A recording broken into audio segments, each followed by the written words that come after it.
Miriam, and she's going to be reading a short piece.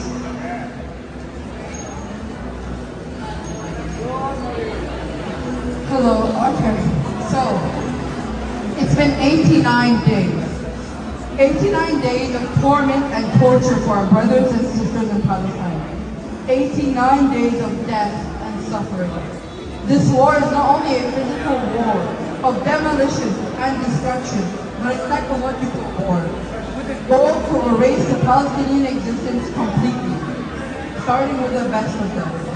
In the eyes of the oppressor, the doctors, journalists, and writers, those able to save Palestinian lives and tell Palestinian stories, have too much power. I have been in communication with a government.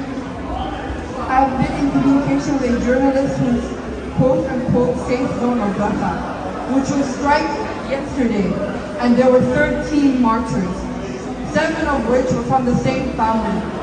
7 children and their 2 parents wiped off the face of this earth, their family erased from the civil register just last night. The journalist also had his son affected by one of the attacks, along with 100 other civilians.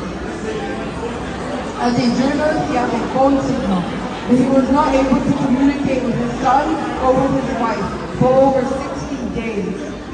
This is part of the psychological war. The occupation strikes at night to prohibit the civilians from sleeping and for them to be in a constant state of exhaustion. This is a form of psychological warfare. Israel is flying drones with the sole purpose to make noise over their heads. It is a form of psychological warfare. When I was speaking to the journalist, I could see in his eyes he was exhausted. He hasn't slept for more than 3 hours since October 7th. In the Rafah, they spoke to us after the attack and they said that he couldn't feel his legs from the impact of the airstrike. They're having to hide their identity in order to safely see their children. Others, like Sama Abu Dakka, were martyred before they were able to hug their children one last time. This is due to the increased targeted attacks on the press.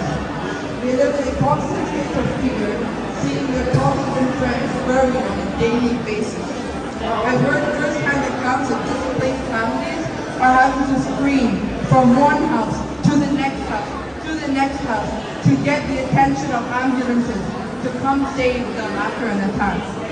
The ambulances do not have fuel to respond to the injured civilians, and civilians are being carried on donkeys to the hospital. And their dead families are having to use a cloth provided by the EU to cover martyrs, to cover themselves from the cold as they sleep at night. The journalists have highlighted again and again the lack of supplies that is getting into hospitals. They said that they haven't had full meals in months and that the medication and medical supplies are so limited, they're having to use saline for cleaning wounds. Saline is simply a salt solution.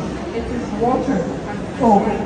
People's skin is rotting and their wounds are getting infected and people are dying from their injuries alone. Injuries that are very curable with modern medicine. Thank you. Yes!